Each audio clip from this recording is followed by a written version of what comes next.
Welcome to today's Supply Chain Leadership webinar series. Today is Building a Roadmap to Adopt SAP Integrated Business Planning, or IBP.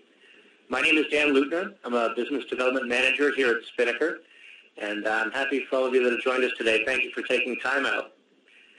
First things first, this session will be recorded and it's available to view afterwards in our private LinkedIn group. So if you have any questions throughout today's presentation, please use the little chat box there on the left-hand side of your screen.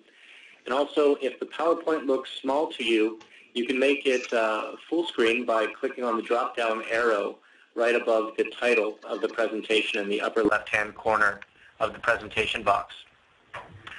Before we get too far into IBP, a little bit about Spinnaker and what we do. We've been around since 2002.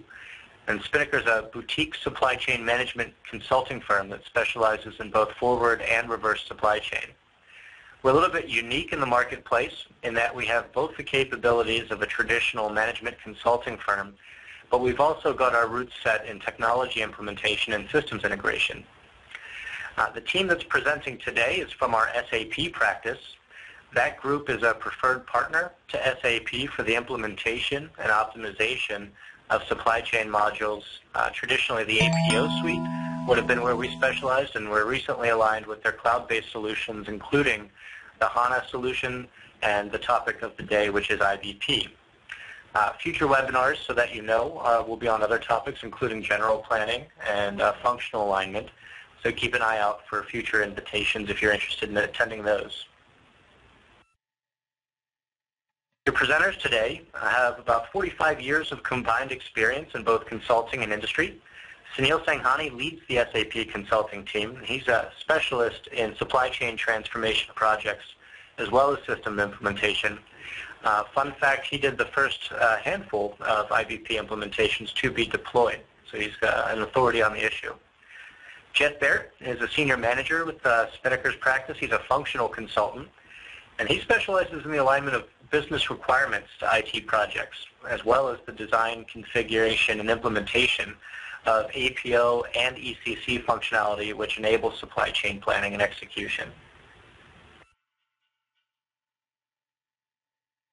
And on the topic today, before we start too far into it, it's important to first discuss the separation of IBP, the process, from IBP, the technology. And this is definitely a hot topic today. It's new from SAP, so you might have heard this before. But at Spinnaker, we define integrated business planning as probably stages 3 and 4 of that typical S&OP maturity curve. In our experience in these stages, we see firms that have moved from a reactive state of planning to a more proactive process, which extends outside of supply chain into more finance and management. The other definition of IBP is the software, which is the newest suite of planning applications from SAP. As we're going to discuss, IBP from SAP enables cloud-based planning capabilities in S&OP, as well as demand, supply, and inventory planning, and they help to facilitate a more mature, proactive, integrated business planning process. To get down into the meat of the presentation, I'm going to pass this over to Sunil to begin, and he'll talk a little bit about our goals for the session. Thanks, Dan. Good afternoon, everyone. The goals for this session, we hope to cover two primary areas. One is to share our point of view on both IBP as a process as well as SAP's IBP suite of applications, and really try to talk about what's really driving the need for innovation, and why is or how is SAP IBP different, and why should you consider SAP IBP.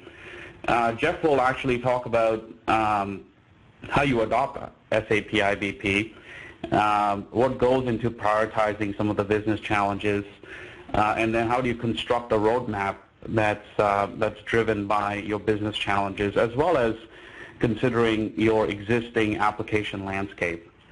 So go to the next slide. So let's start with really understanding what's driving the need for innovation. And we call it innovation for multiple reasons. If you look at some of the big headlines over the past few years, it's very clear that supply chain was at the heart of each of these headlines, and plus many more. be it consumer products where the margins are shrinking, to disruptions in your supply chain.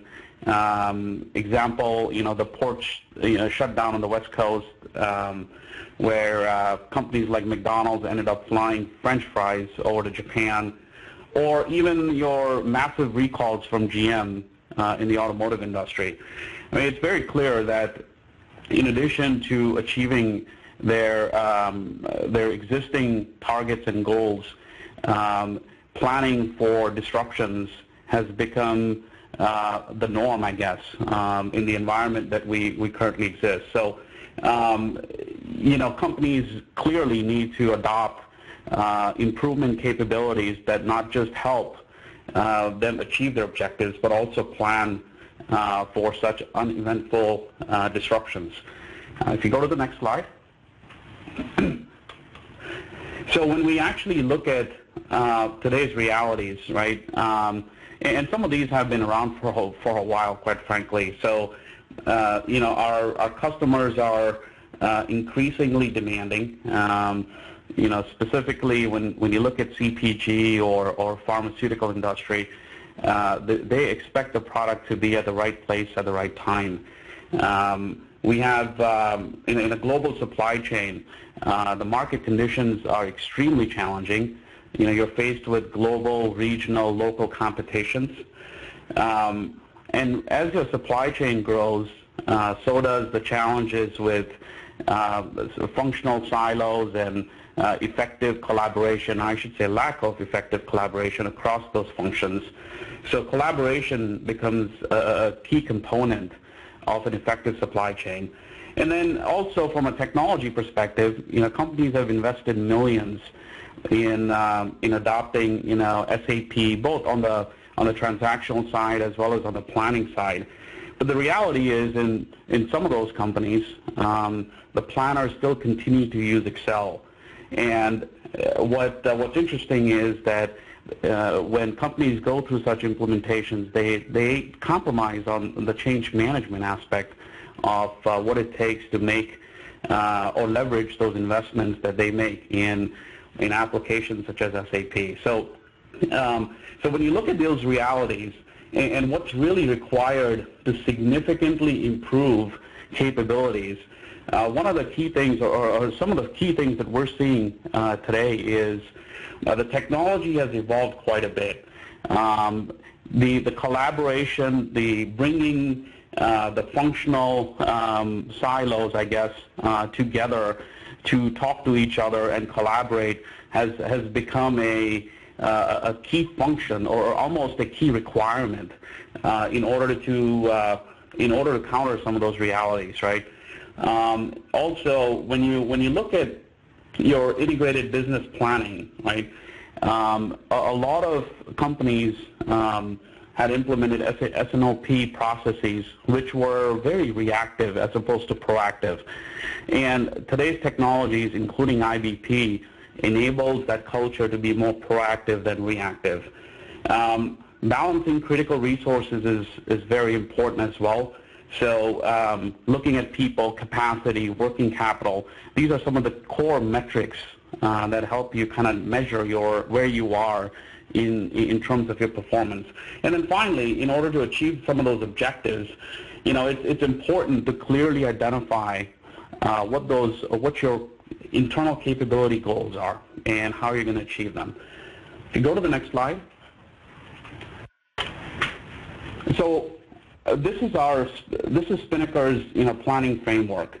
And what's important is that even though some of these processes are separate or independent, making them work together enables to create a world-class planning framework. So when we look at your traditional demand and supply planning, you may notice some of these boxes there. We've also added some other boxes which kind of constitute the IBP framework, right? So when you look at financial integration, or when you look at scenario modeling or scenario analysis or executive reviews, they're all part of the core IBP framework. Next slide. So what's existing today is that the APS systems, or the advanced planning systems such as APO, traditionally focus on, kind of the core planning components, right? Demand and supply planning specifically. However, the current APS systems have gaps whereby they don't extend their capability to include some of the more advanced planning concepts, things like scenario analysis, financial analysis, enabling the internal and external collaboration. And that's where SAP's IBP product comes into play. IBP is really constructed to take full advantages of an existing APS or an APO system and extend the functionality to include some of those newer capabilities which are required to counter some of those realities that we just talked about. Okay. Next slide. So what is SAP's IBP product, and why is it different? So the key components, I guess, for IBP are as follows. So IBP includes an application called the Control Tower. Really, the objective of the Control Tower is to provide visibility to your end-to-end supply chain. And it's primarily done through making metrics available to the planners. So, for example, if you are a planner on the supply side, then you would identify and make visible to you your key metrics, so that when you actually log on to the Control Tower, you have the ability to drill down and resolve issues. And that's what the Control Tower essentially does. It makes the metrics available and visible to you, and then it helps you focus in the areas that truly require focus, right? And then you drill down and resolve some of those issues. So Control Tower is something that was out there in the form of Excel spreadsheets and so forth. I mean, companies like McKinsey and other management consulting firms stress the importance of Control Tower. So what SAP's done is essentially taken that and built an application around it. The second one is the Sales and Operations Planning application. This is what I would call kind of the heart of IBP. It essentially integrates with your APO or an advanced planning system, as well as your financial planning system and other ERP systems or ECC systems if you have ECC in place. And the objective of S&OP is really to bring those cross-functional processes and integrate them and make them effective so that your planners can collaborate across those different functions. What's interesting about S&OP is it's essentially going after the same data as, for example, as APO does, i.e. forecast, capacity, etc. However, it kind of brings it all together and allows the planners to do all kinds of what-if analysis, scenario modeling, so that they can make some more proactive decisions as opposed to being reactive to an issue and so forth. So S&OP is widely used. It was one of the first applications that was released by SAP a couple of years ago, and it's very mature.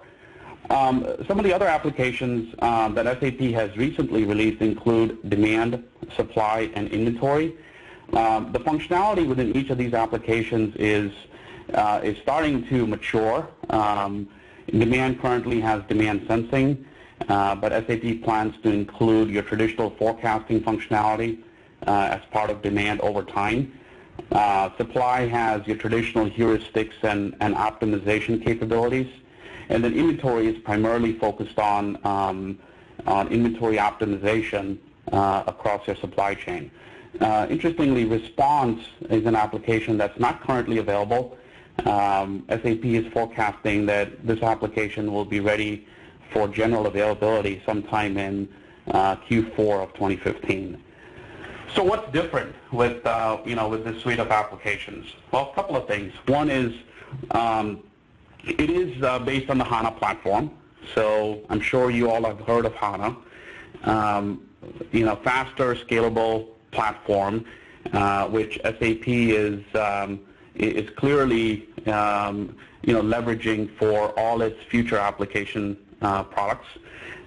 It is a cloud-based solution currently. So SAP is offering this on the cloud.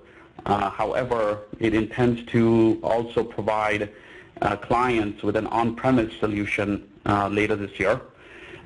It does have a common data model across each of these applications. So when you integrate this with your APO or your ECC systems, it essentially extends the master data and as well as the transactional data that you use in each of those applications into IBP.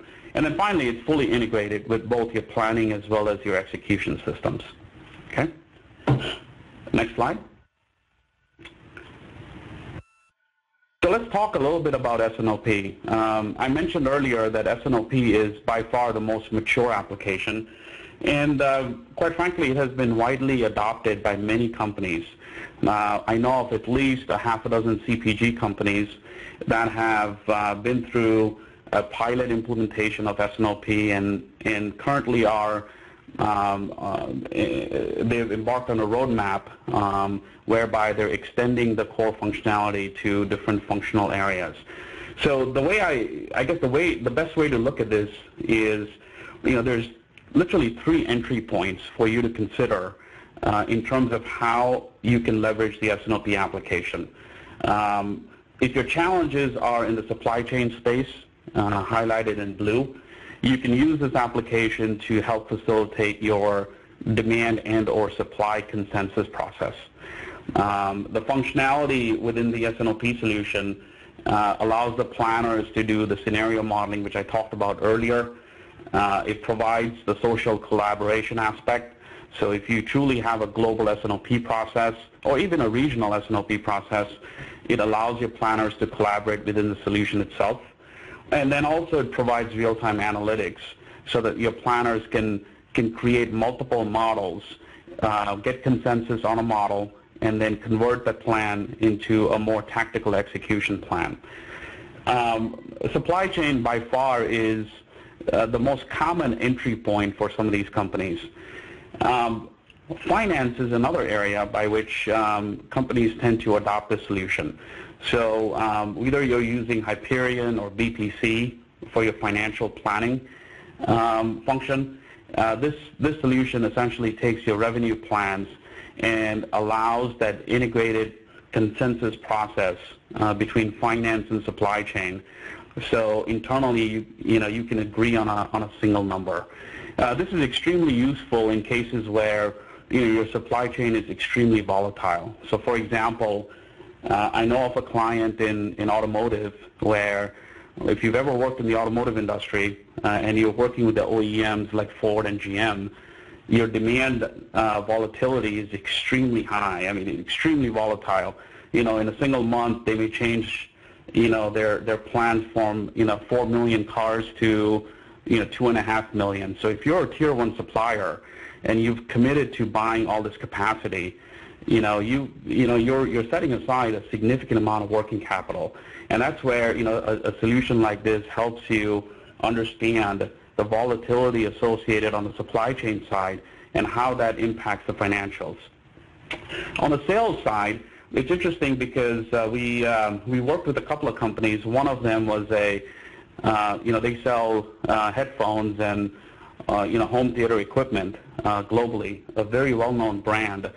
And their challenge was, how do you consolidate sales forecast across multiple regions?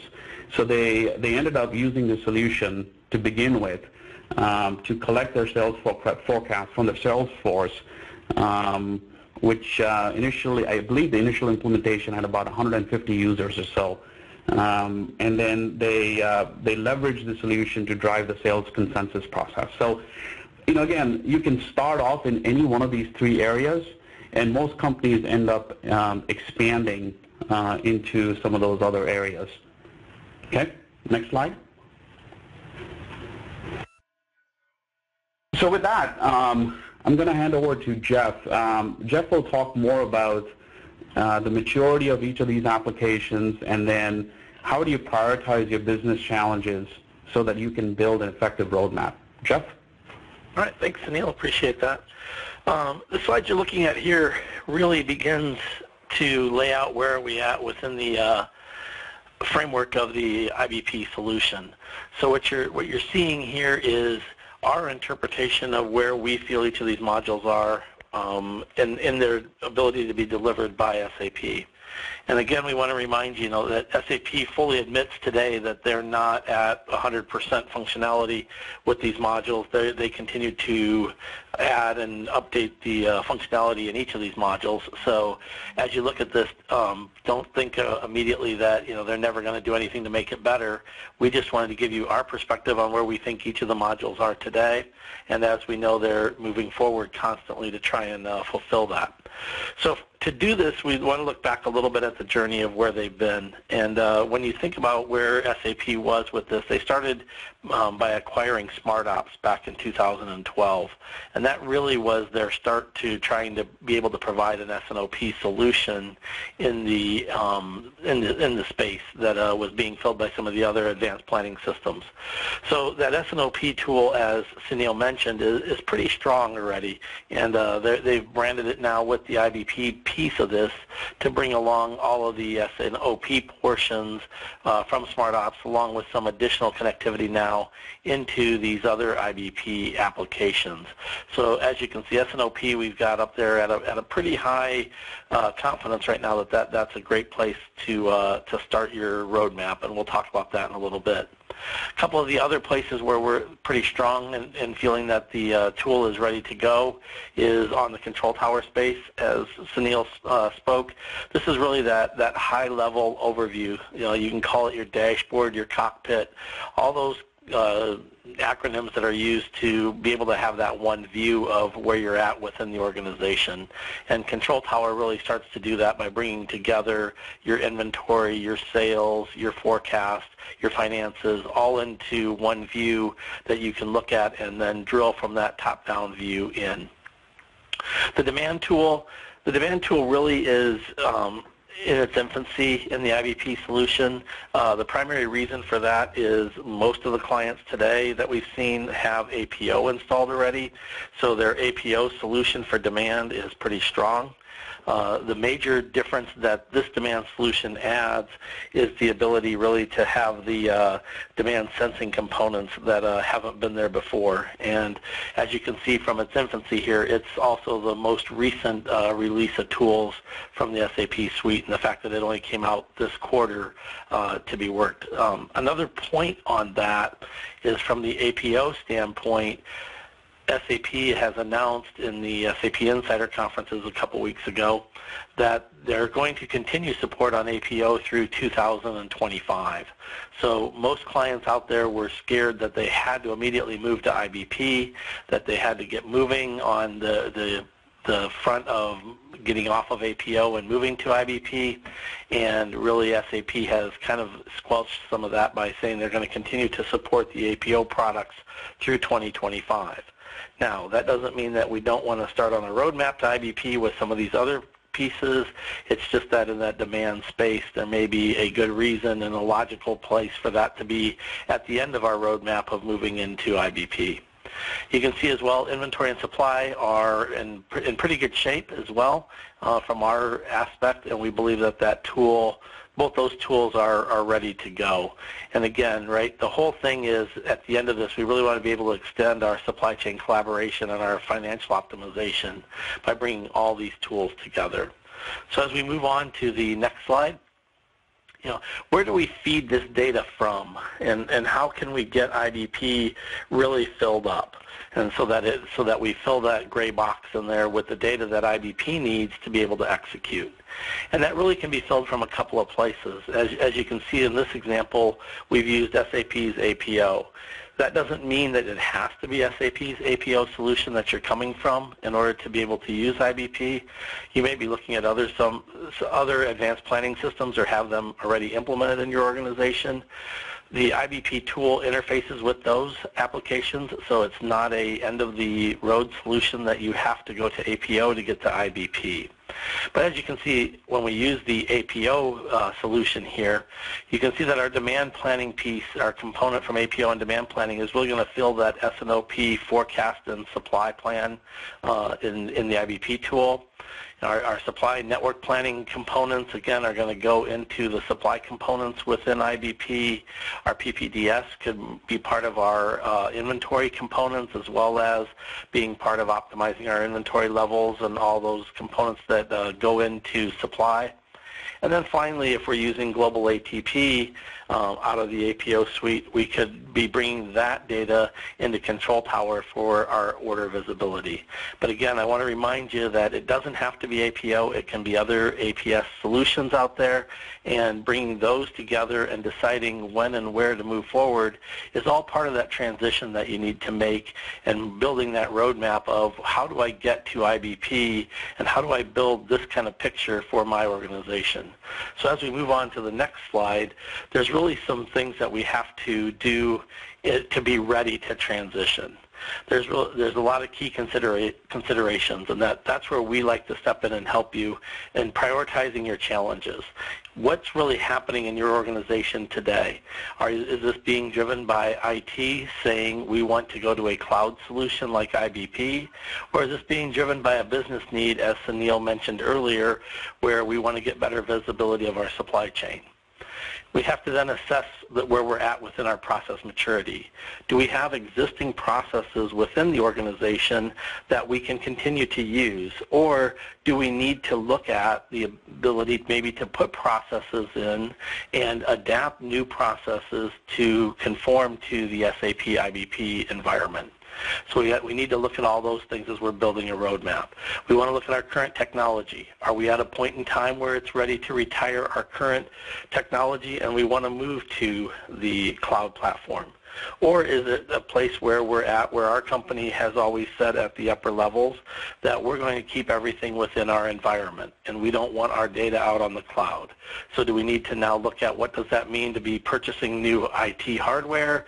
Do we need to be bringing in new skill sets? All of those kind of questions are things that we can help you with as you build that roadmap.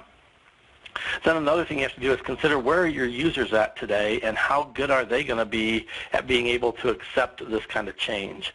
We've got a client we're working with currently right now that we're doing that for them within their distribution centers. We're going out and evaluating exactly how prepared are their people to be able to take on something new like an APO or an IBP? Can the people withstand the change that's going to come, or what gaps do they need to be able to move them forward? And then finally, part of this transition is building that cross-functional support. This can't be just an IT project. This can't be just a business project. It really has to be a project that's taken on across all of the organizations. And as Sunil showed earlier, there's entry points in finance and sales and supply. But again, those are the entry points. Once you begin to take on the project, you then need to be able to bring all of those people together and get consensus across the cross-functional team. And again, a couple things to remember here, as I said earlier, APO is going to be around till 2025, so there's no reason to rush into doing this. And finally, IBP is new. Some of the applications are more mature than others, and that's what we showed you in that Harvey Ball piece before. So as we move on to the next slide, what is it really that IBP can do for you? And this is really where, as an organization, you need to step in to start building that roadmap and deciding what are going to be those key wins. What are going to be the things within my organization that are going to get IBP accepted within the organization to move forward? And some of those things you want to look at are some short-term gains. It may be around the S&OP process automation. As Sunil mentioned, today, you may have a organization that's doing S&OP on spreadsheets, and there may be 3 or 4 or 5 iterations of those spreadsheets before you're able to have even one S&OP meeting. And this automation really allows the ability, by integrating this with APO or your other planning systems, to get out of that place. So you get a nice short-term win. You may be today not having a field forecast. You may be getting a sales forecast on spreadsheets, or you may not be even incorporating a sales forecast. By implementing this S&OP process, you have the ability to integrate that kind of data in. And again, another short-term win could be just supply chain visibility. You may not know today where your inventory really is, how much you have invested in working capital, how many days of coverage do you really have of products across the globe. Are you able to answer those questions today? If not, Control Tower may be the quick and easy way to go to get you started in the IBP world and get moving forward through the scope of bringing on the other IBP solutions later. And then you may look at some of those intermediate and long-term things. Do we really need the tools we have today? You know, are we looking at this as a, hey, let's replace all of our existing systems and get on one platform, because that's what we're hearing from the C-level organization is we want to be on one platform. We don't want different planning tools from our execution tools, from our S&OP tools. We want to be in one place. This may be an opportunity from an intermediate or long-term to do that. So again, the idea here is to start small and scale fast. We want to take that first bite, get a taste of what IBP really is, and then be ready to move with a platform that's in place to expand into all the other modules as it makes sense within the organization. So let's take a look at what would it look like in an actual organization. And as we move to the next slide, we're going to use this as an example of a company that today may have, you know, their own PPDS in some form. They may have a demand planning in some form, and they may have a supply network planning existing piece. And that's what we're looking at across the bottom here. So that they may have those existing and are happy with everything they have. So their first step may really be to look at this and say, you know what, we just need to bring S&OP in and connect it to our existing PPDS, our demand planning, and our supply network planning. It's really pretty easy to do that. The prerequisites to doing that are having an S&OP process in place. The organization is ready to do it, and cross-functionally we've got support for that. So again, if there's, you know, this is the company that has S&OP done already today on Excel spreadsheets, and this is a nice first step for them to be able to get into the IBP solution. Moving forward, they may want to then add Control Tower to that. Now that we've seen that S&OP works, I'm okay with this idea of a cloud because we've decided to go with the cloud version of S&OP. My C-level is okay that we're not, you know, violating any of our company policies by having that data out on the cloud. Let's now look at bringing in Control Tower. And again, you can see when you bring in Control Tower, you're really not messing with any of the existing APS again. You've left all of those pieces in place. But you have some other additional prerequisites here, some knowledge of some Excel-type pivot tables, because Control Tower really is going to drive that data when you're going down through the chain. It's really going to drive that data to a place where you may want to look at it in an Excel format and an Excel pivot table. And then finally, you want to be able to map your entire supply chain at this point, because Control Tower is a look across the entire organization. So if we've, you know, if companies are already looked at doing global ATP, they understand what goes into looking at that, this may be a great starting entry point for them as well to bring in Control Tower. And then as you move through time and you move on, you may be able to then add the demand, supply, and inventory components to the solution. By that, we may take them out of our existing APS world and put them into the IBP world. So we, again, maybe want to leave just our PPDS off in our existing environment and integrate those other components in. Well, when we start doing that, there's some other things that we need to do before we get to that step, and that's these prerequisites of, you know, we really need to do some demand segmentation. We need to do some production constraints and know what our abilities are, what our inventory constraints are, and what are the impact of our customer service levels. So again, as you look at that, this is one example of a company that, you know, could start with S&OP, add Control Tower, and then continue on into the other environments. It's not really a big bang. It's taking that first bite and then moving quickly. So as we move on to the next slide, you'll see really this kind of all those pieces and parts play back into what Sunil showed you before. You know, each of these components in blue here are areas where IBP has the ability to provide a solution for you. And it's really a decision within your organization as you're starting to build that roadmap. It really is a decision of which of these Lego block pieces are we going to start putting together and connecting as we start to move through this full process. So again, it's really starting from how receptive are we in each of these areas to are we ready to take on this change within our organization, from both a people, process, technology standpoint, and can we then connect these pieces together in a way that makes sense and that we're making the most use of the dollar spend that we're using when we go into an IBP type solution. As we move on to the next slide, right, how do we really develop that roadmap and where do we get with that roadmap? Really, we've got to start from the current state. We've got to understand where we're at today. So we've got to go in and do an analysis of where we are today. Are our people ready? Is our processes ready? Do we have technology in place to handle this? Have we set up the policies and metrics around all of these things we need? And those are the 5 lenses that we really like to apply to each of these 4 areas that you see across the top. So you're looking at your current state and understanding people, process, technology, policies, and metrics around where are we at today. Then from where we're at today, what's our gap to getting to best practice? How do I move from an organization that is maybe in the middle rung to an organization that's at the top rung? What are those things that I need to do? And then we start looking at that future state design and what kind of processes do we need to be able to get to that high level? What kind of technology do we need? Is there some solution architecting that we need to do around our data and our organization to get it into a form that will allow us to deliver at the highest level that we talked about within the S&OP constraints? And then finally, hopefully at the end of all this, we were able to put that roadmap together. We know where we are. We know where we want to be. We have an idea of what that future is going to look like, and then we want to put that roadmap together to define really where are we at from a recommended business release.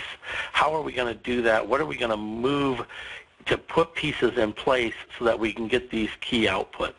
And really those key outputs from the roadmap that we really want to be able to understand are what should you implement, when should we do it, and why should we do it? This isn't, again, just a decision made within one of the pieces of the silo. This is across the entire organization. And then what are the outputs, what are the impacts on our people, our process, our metrics, and our policies? What improvements do we have to make to do that? And then finally, and probably most importantly, what are the cost-benefit analysis pieces of this roadmap that are going to make it sense for us at the C-level when they start asking me, why am I spending this kind of money? Here's the cost and benefit analysis for each of those, and here's where we're going to see those across the roadmap. So hopefully that gives you a little bit of an overview of the IBP solution, where we're at, and what we think the tools provide for you, and then finally a little bit of an insight into how to develop that roadmap and look forward to what those key outputs can be from that roadmap. And at this point, Dan, I'll turn it over to you for any questions or answers. Sure, thanks, Jeff, and thank you, Sunil, as well. It's definitely a buzzworthy topic. I think we hear a lot about IBP, the technology, but I definitely think it's important what you said there, Jeff, about taking that holistic approach, looking at the process and the people aspect, but also the policies and metrics. That's interesting. I want to open up to everyone that's in the room that hasn't yet submitted questions. I have a couple here already that I'll shoot over to you guys. I think the first question here might be one for Jeff, but Sunil, feel free to answer. Someone here wrote, my company has APO, and it's their opinion that IBP requires a different IT skill set. And is that true? What do you think about that? No, it's not really. That's not a true statement. The fact that where the differences are is the fact that a lot of the APO solutions are on-site solutions. So in a lot of cases, you really do have your own IT staff that is maybe doing your ABAP type programming, things like that. But if you move to an IBP type solution, you're going to be moving probably more to the cloud-based solution. And in essence, kind of think of the fact that you're renting or leasing, the IBP piece of the solution from SAP. So you won't need the skill sets that you have today in order to modify IBP, because you won't be doing that. You'll be feeding IBP data, but the skills of being able to get the data to IBP are still the same that you have today in the APO world. You just probably won't need as much or as many of those. Okay, great, thanks. Another question came in. Sunil, I think you talked a little bit about the different entry points for getting started with IBP. Maybe you can elaborate. The question is, in your experience, where have the early adopters started on the IBP roadmap? Sure, Dan. I think I may have mentioned this, that what we've seen, most of the early adopters have focused primarily in the supply chain area. And this is primarily because it has been kind of marketed as a supply chain solution, one. But two is it's very appealing to those companies that has implemented an advanced planning solution like APO. As I mentioned earlier, that APO is very good at what it does when it comes to demand and supply planning. But in order to achieve world-class planning, you have to look at those processes in a much more integrated, effective way. So the capabilities that IBP provides clearly complements what's available in APO. So we see a lot of our clients and a lot of companies actually start on the supply chain side, but at the end, it's really driven by where your challenges are and how you choose to prioritize some of those. Good point. I just flipped on our contact information for anybody here that would like to get in touch with any of us after the presentation. If you have questions that you haven't thought of or didn't want to ask in a group setting, feel free to call or email any of the three of us, Neil, Jeff, or myself. I think we've got time for maybe one more question. This is more of a technical one. Maybe, Jeff, you want this. Are there any plans within IBP to enhance the demand portion before giving up support of APO? And I think I covered that a little bit, but let me just go a little bit more into that, right? Yes, there are. Like I said, they really are in their infancy of releasing this, and their primary goal in releasing the demand IBP piece was to get the demand sensing portion out there. I think what you'll see is more and more of the APO pieces of demand layered into IBP as time goes on, because the thought is a lot of customers are already on APO and they already know and understand that, and those customers that are going to be coming in without the SAP APO piece right now probably are doing it someplace else and can bring it in. So I think as time goes on, definitely you will see an improvement in the demand tool, to a point that it'll look probably almost exactly like APO does today as they layer those pieces in. Thanks, Jeff. Well, I think that's all the time that we have for this session. I want to be respectful of everybody's schedules. So to those of you who are attending from outside of the company, thanks again for spending an hour with us. Find us on LinkedIn. This presentation will be shared there in our LinkedIn group. Feel free to connect with any of us if you've got questions, and look for future invitations on other topics in supply chain planning. So thank you again, everybody, and have a great afternoon.